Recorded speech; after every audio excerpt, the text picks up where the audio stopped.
Wow. Imagine a dark room, just like this.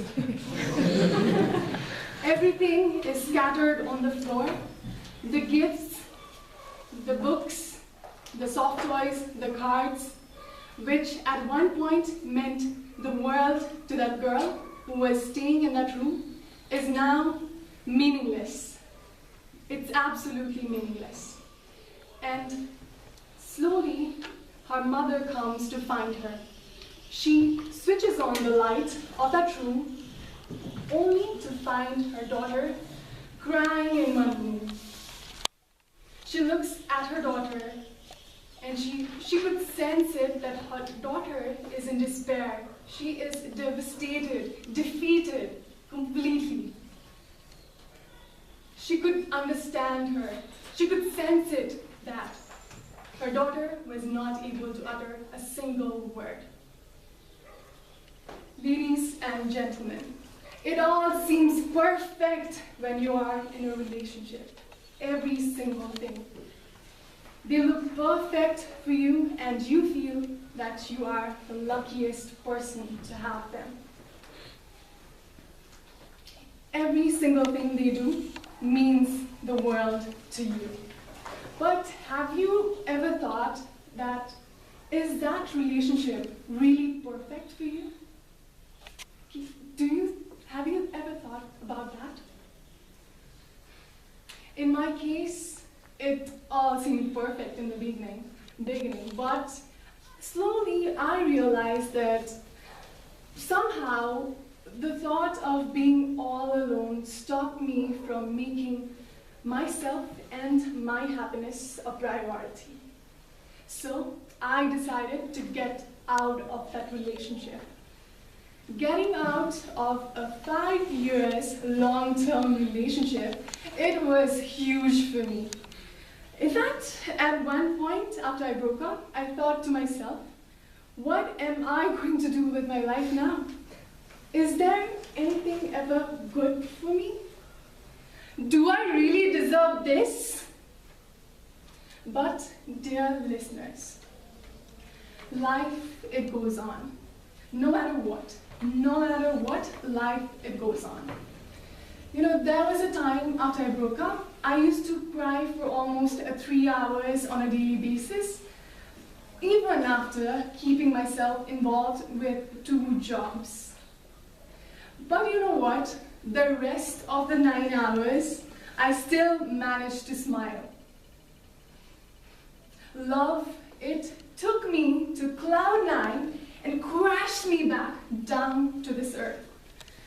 Believe me, the fall was really hard, but I survived the fall. And now, if you look at me, after 7 months, it's all now a distant memory, and it really does not even matter. It's being the past, and I realized life goes on as you move on. Now, in fact, I realized at one point it was a wake-up call for me. You know, our society, it kind of influences us women and to place our needs above ourselves. We place our needs and we realize that even if we are not happy, we suppress our feelings and we adjust in any situation. It took 5 years, remember, 5 years for me to realize that I was not happy. And finally, when I accepted that, I moved on and I took that big step, which was one of the most difficult situations that I faced. And now I've moved on, and here I am giving my 9th level speech on that topic. Now, a quick question. How many of you here are single? I'd like to ask you a question. Do you think being single means being lonely? No. No. No, right? But you know, I won't deny the fact that one of the most difficult feelings that I dealt with when I broke up was dealing with loneliness. In fact, it was so hard, I didn't know what to do. But luckily for me, I had some good friends who were always there for me. They were always ready to listen. Whenever I needed them, I just called them, and they were there, always were listening to me. But in your case, it might be different. It might be something else to you.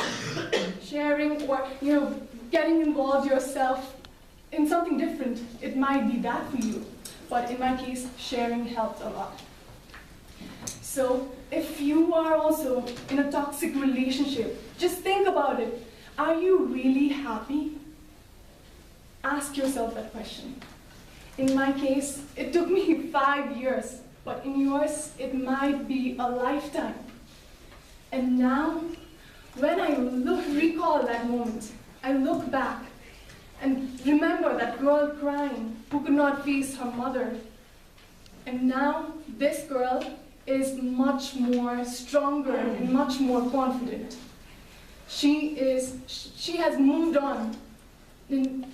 At one point, it nearly seemed impossible to her, but now she has moved on.